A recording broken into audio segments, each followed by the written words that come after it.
Selamat malam penonton setia Suara Juventini, kembali lagi di channel Suara Juventini dan malam ini gue Genta Ripta bakal bawain Vincere News. Nah, memang kan kalau liga udah beres, itu yang paling ditunggu oleh teman-teman tifosi semua adalah gosip-gosip. Nah, nggak apa-apa kita malam-malam gosip ya karena gosipnya ini berhubungan dengan Juventus pastinya. Vincere News ini isi banyak ada bursa transfer, ada gosip-gosip perpindahan pelatih, pemain, dan juga mungkin gajian pemain dan lain sebagainya. Nah, malam ini nih gue ditemani oleh dua orang narsum yang memang yang satu sudah tidak asing lagi karena banyak cewek-cewek suka sama beliau. Bung Riki, apa kabar? Baik, alhamdulillah. Halo teman-teman Tahu Suara kan? Juventini, gua Ricky dari Taman Mini. Oke, Bung Riki dari Taman Mini yang tadi baru saja 5 menit yang lalu membereskan hidangan makan malamnya. Nah, sudah cukup semangat malam ini untuk Vincere News menemani penonton setia Suara Juventini. Dan berikutnya ini ada sobat terbaru kita yang udah sering juga sebelumnya ada di channel atau video Suara Juventini dan malam ini akan memandu kita di Vincere News juga. Ada Bro Herman dengan jersey terbaik Juve. Yoi. Ya, halo teman-teman suara Juventini, gue Herman dari Tebet. Oke, jadi satu Taman Mini, satu Tebet, gue di Bintaro. Nggak apa-apa. Kita berjauhan tapi tetap dekat karena sesama Juventini ya. Ini Betul. bajunya Bro Herman nih, kalau ada pemain yang mengingatkan dengan baju itu, gue Paul Pogba kayaknya. Gua Paulo Itu baju, Dybala, gua kayaknya gua. wah Dybala benar. Dybala nomor 21 ya, waktu itu ya. Yoi, betul. Paul Pogba. Yoi. Ya, iya benar-benar.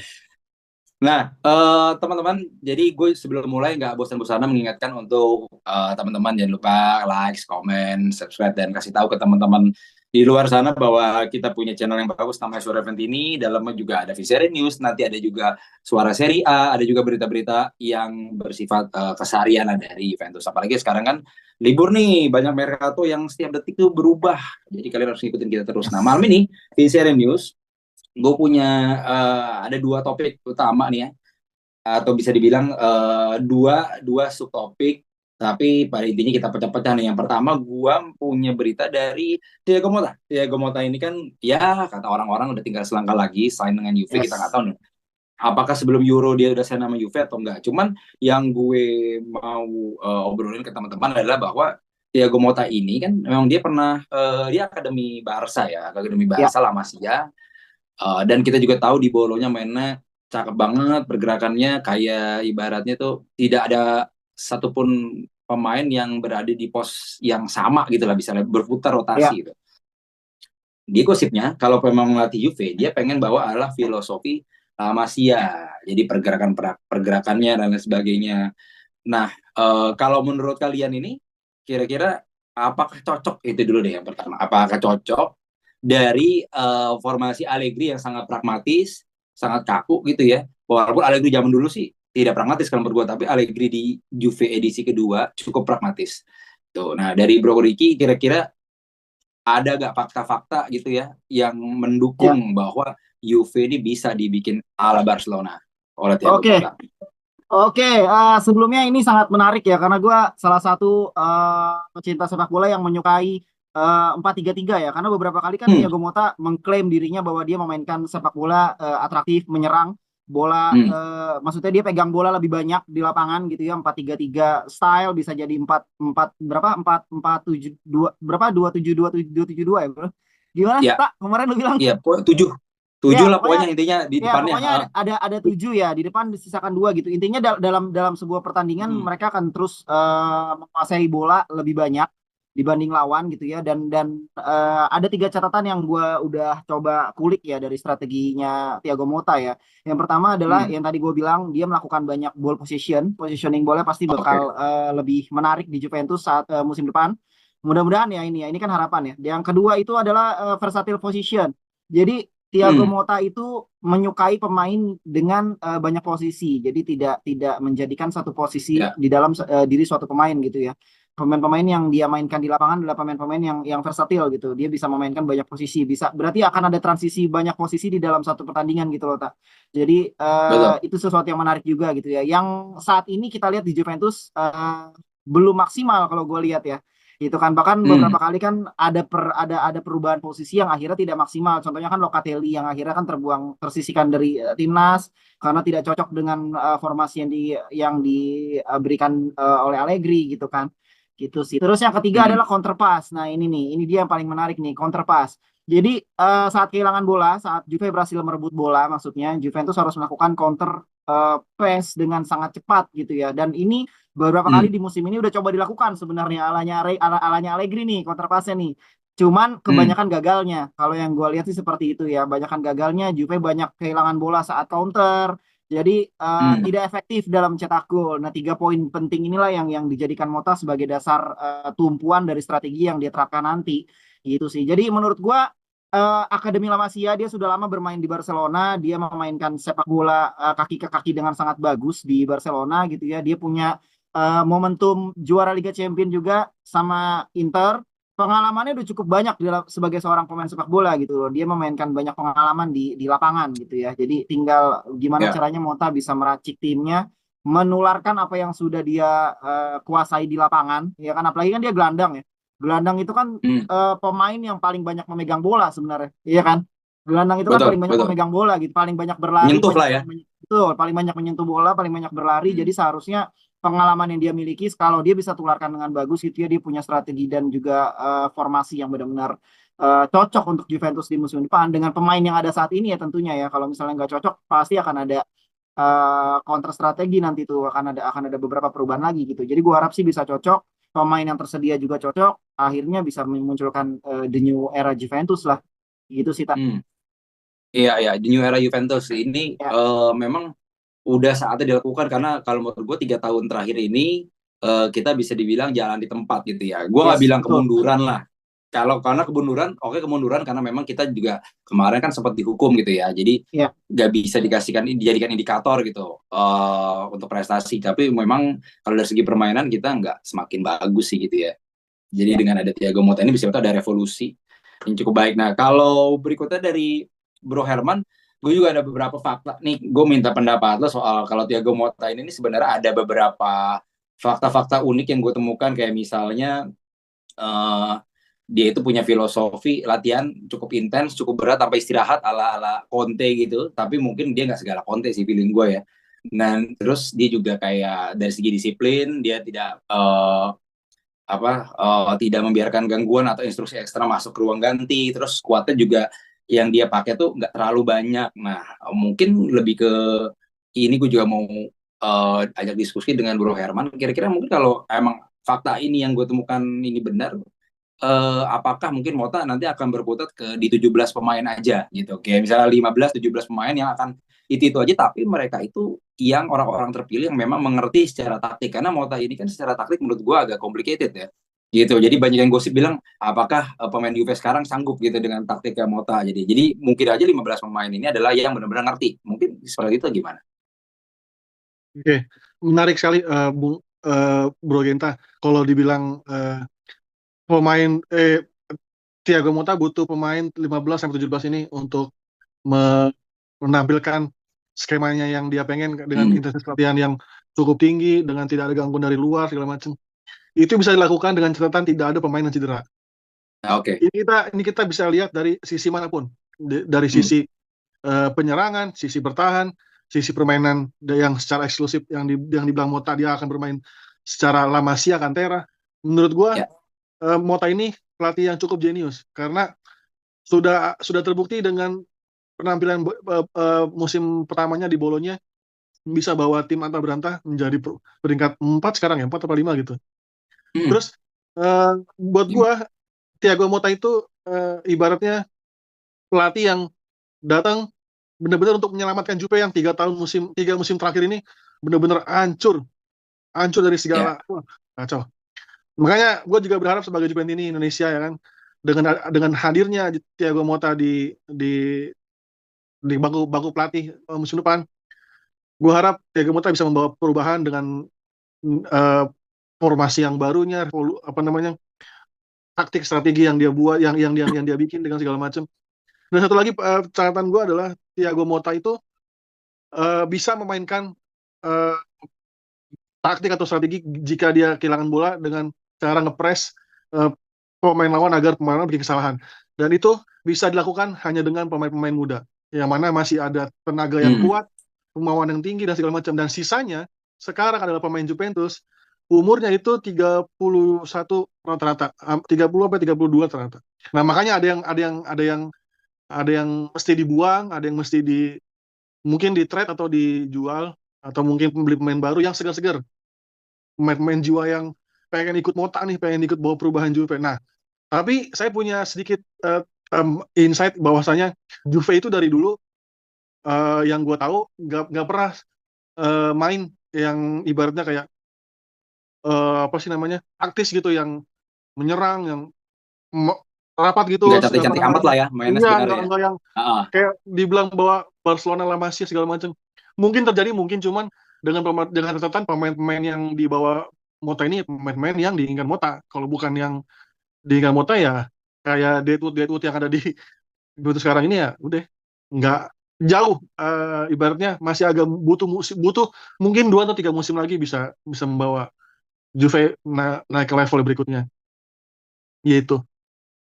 Oke Bro Herman, thank you. Jadi kalau gue bisa simpulkan sedikit, memang kuncinya ini adalah di preseason gitu ya. Jadi preseason kita harus baik, dan kalau nggak salah ke Amerika lagi nih kan di summer ini.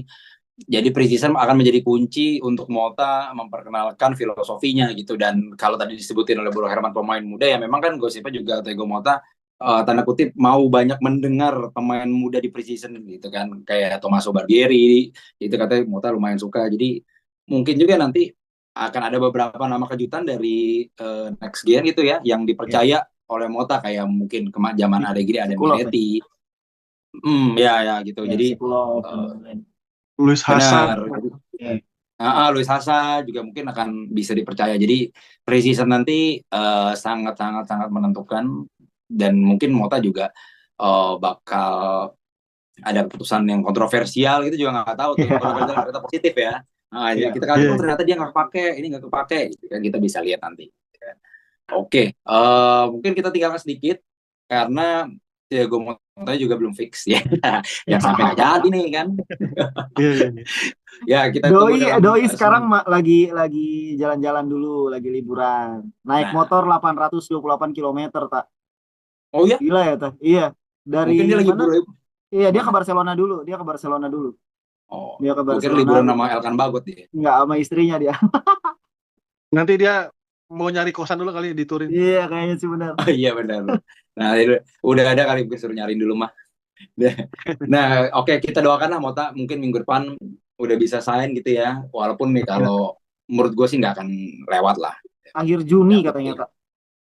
Juni ya, oke, benar-benar di Juni awal. Nah, berikutnya gue mau masuk ke Mercato. Ini ada kapten Napoli, Giovanni Di Lorenzo. Dia juga salah satu andalan dari timnas Italia. Dia juga membawa Italia juara Euro 2020.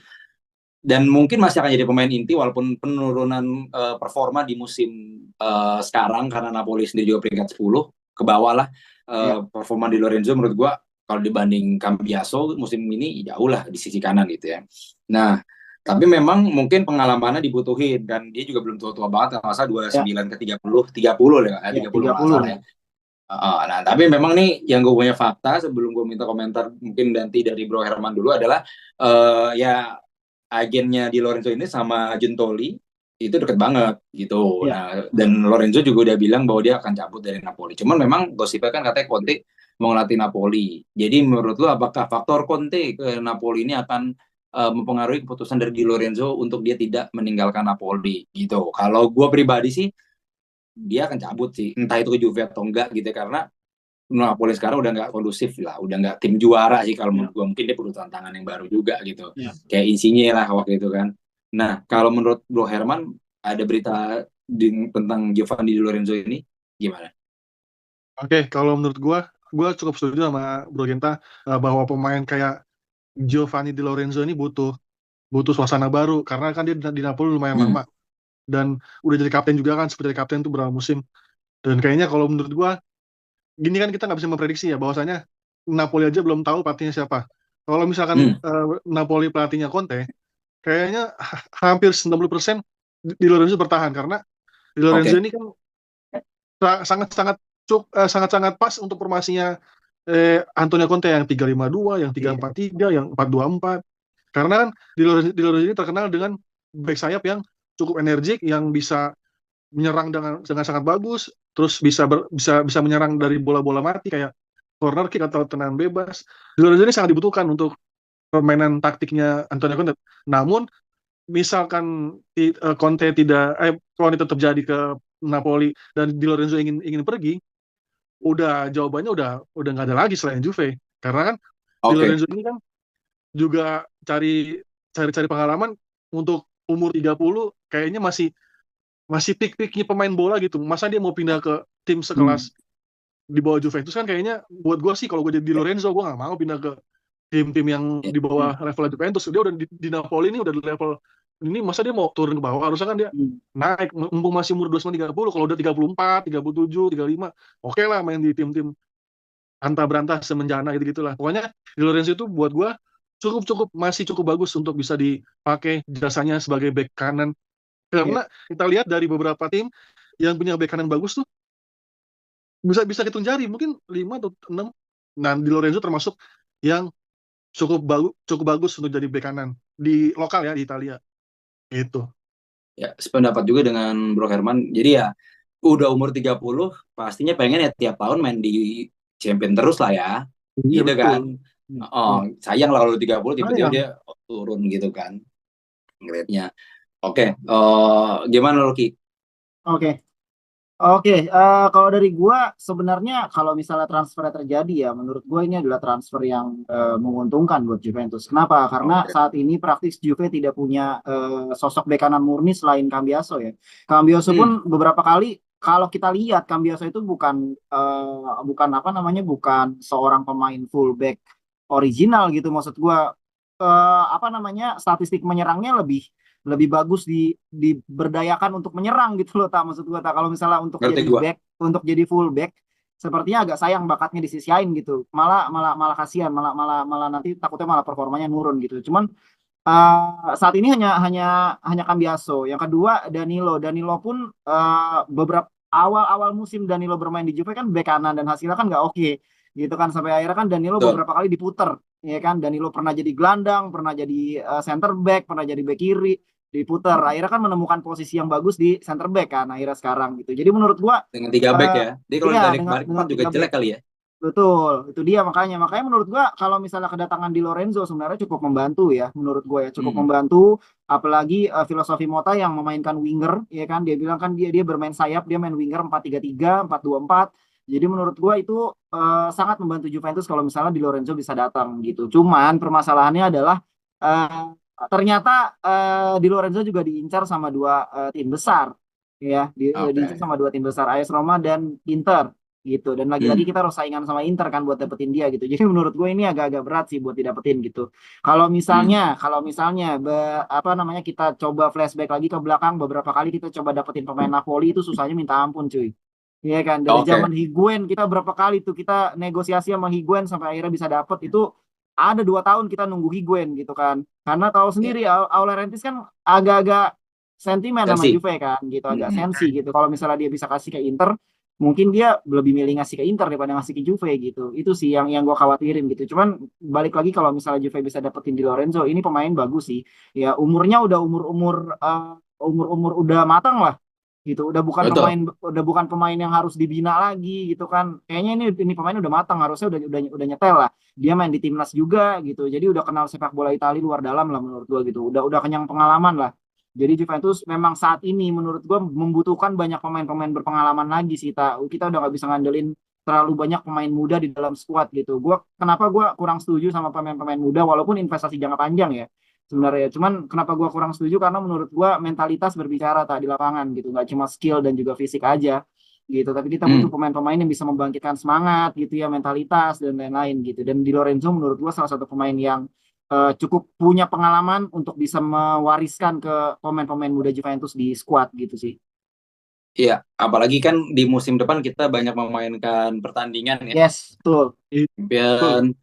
Nanti ada Piala Dunia antar klub juga, terus katanya Coppa Italia juga sistemnya kan ada semifinal juga gitu. Coppa Italia, Super Cup.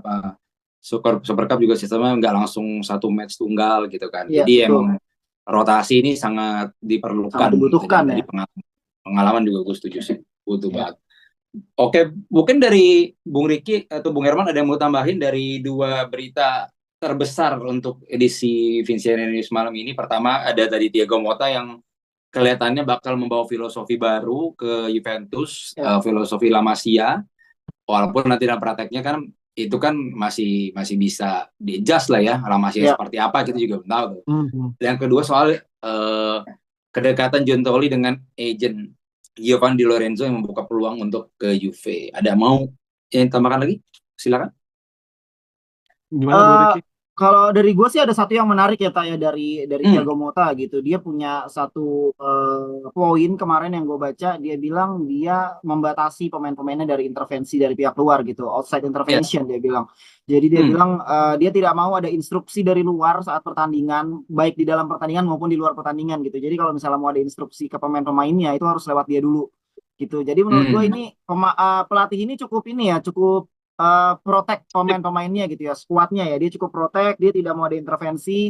Jadi bukan pelatih yang mudah diatur ya, maksudnya diaturnya ini diatur positif ya, maksud gue ya, bukannya dia benar-benar nggak mau dengerin apa kata manajemen gitu, enggak sih menurut gue, tapi dia lebih ke proteksi pemain-pemainnya supaya tidak terganggu aja gitu. Karena kan dalam suatu pertandingan kan apalagi beberapa hari menjelang pertandingan biasanya kan dibutuhkan konsentrasi kan, karena kan biasanya beberapa hari menjelang pertandingan tuh udah nggak mainan fisik lagi, tapi lebih ke formasi teknis, pokoknya udah ngomongin masalah formasi lah, udah masalah di lapangan lah kayak gitu sih. Jadi memang benar-benar butuh proteksi sih. Memang gue setuju sih sama Mota soal itu gitu. Ya, itu hal positif tuh. Bro Herman dapat tambahin? Nggak ada sih, cukup.